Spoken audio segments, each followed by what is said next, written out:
हुनुपर्छ, प्रयोगमा आउनुपर्छ भनेर चाहिँ हामी चाहिँ अब सरकारमा पनि यो कुरालाई चाहिँ लिँदैछौँ, लिइराखेको छौँ होइन।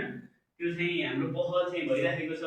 संरक्षकमा चाहिँ को हुनसक्छ त हेर्नु त, बुवाआमा पनि हुनसक्छ, उसको हजुरबुवा हजुरआमा, नातेदारहरू हुनसक्छ, स्वयंसेवकहरू हुनसक्छ, त्यस्तै संस्थागत संरक्षकहरू जस्तै चाहिँ बालगृहहरू हुनसक्छ। त्यस्तो ठाउँमा पनि होइन स्टाफको रूपमा चाहिँ त्यहाँ चाहिँ हुन्छ नि होइन। त्यसै गरी कुनै पनि पारिश्रमिक नलिकन अदृश्य योगदान गरिरहेका हुन्छन् अभिभावकहरू। ऊ त्यहाँ फोटो हेर्नु हो भने त्यो फोटो चाहिँ उता पहिलातिरको नेपाल अन्तिरको हो। त्यहाँ चाहिँ संरक्षकले जस्तै उहाँले चाहिँ आफ्नै बच्चालाई चाहिँ दिनभरि स्याहार गर्नुहुन्छ, दिनभरि बच्चालाई काम गर्ने भनेको चाहिँ उहाँको बच्चा स्याहार्ने काम मात्रै हुन्छ। त्यस्तै यो चाहिँ नेपालमा मात्रै छैन नि संरक्षकहरू है, हाम्रो नेपालमा मात्रै होइन, विकसित राष्ट्रहरूमा पनि छ, इन्डियामा पनि छ, अमेरिकामा पनि छ, विभिन्न ठाउँमा चाहिँ संरक्षकहरू छन् है। यसमा चाहिँ के भनेको छ भन्दाखेरि कम तथा मध्यम आय भएका देशहरूका संरक्षकको अवस्था अहिले कस्तो छ त भन्दाखेरि चाहिँ यो अदृश्य है, संरक्षकहरूलाई कसैले पनि चिनेकै छैन है। हाम्रो यहाँ चाहिँ अब हामी आज वडा कार्यालयमा चाहिँ आएर चाहिँ संरक्षक बारे गरिरहेका छौँ। वडामा जहिले पनि चाहिँ अपाङ्गता भएको व्यक्तिलाई मात्रै तपाईँहरूलाई चाहिँ कार्यक्रमहरू आउँछ होइन, अपाङ्गता भएको व्यक्तिहरूले मात्रै चाहिँ भत्ताहरू पाउँछ। अपाङ्गता भएको व्यक्तिको लागि मात्रै छ सरकारले अहिलेसम्म राज्यले हेर्ने कुराहरू। तर त्यो जो अपाङ्गता भएको व्यक्तिलाई स्याहार सुसार गर्ने व्यक्ति छ नि, ऊ त यति धेरै पीडित हुन्छ कि उसको बारेमा कसैले पनि सोचेको छैन है। तपाईँहरूलाई म एउटा उदाहरण दिन्छु। हामी कहिलेकाहीँ चाहिँ हस्पिटल जान्छौँ नि, को जान जानुभएको छ बिरामी भेट्न? हात उठाउनुहोस् त। सबैजना हस्पिटल बिरामी भेट्नलाई जानुभएको छ।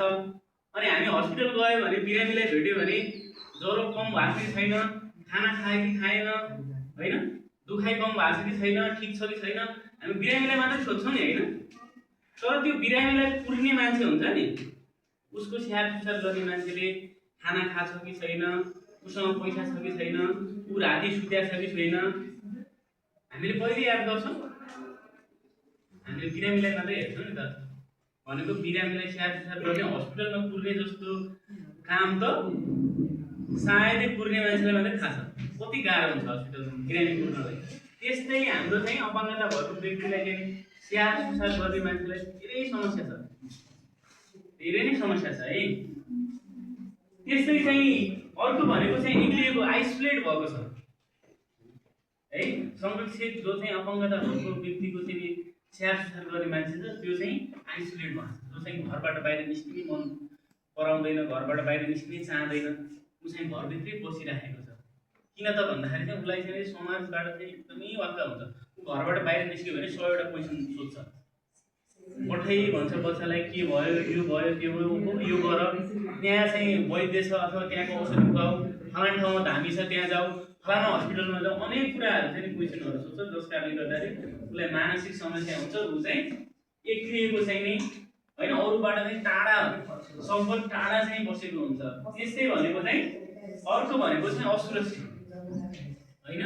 उसलाई चाहिँ दिनभरि बच्चाले स्याहार सुसार गर्नुपर्छ, कहिले ढाड दुखाएको छ, कहिले खुट्टा दुखाएको छ होइन, कसैले चाहिँ मेरो ढाड दुख्छ भन्न पनि पाएको छैन, कहिले आफैले ज्वरो आउँछ, ज्वरो आउँदा पनि बच्चालाई खुवाउनु पर्छ हेर्नुहोस् आमाले होइन। जो चाहिँ बच्चा दिनभरि खाटमा सुतिराखेको छ, उसलाई त्यहीँ दिशा गर्छ, त्यहीँ दिशा गर्छ, उसलाई के पनि थाहा छैन।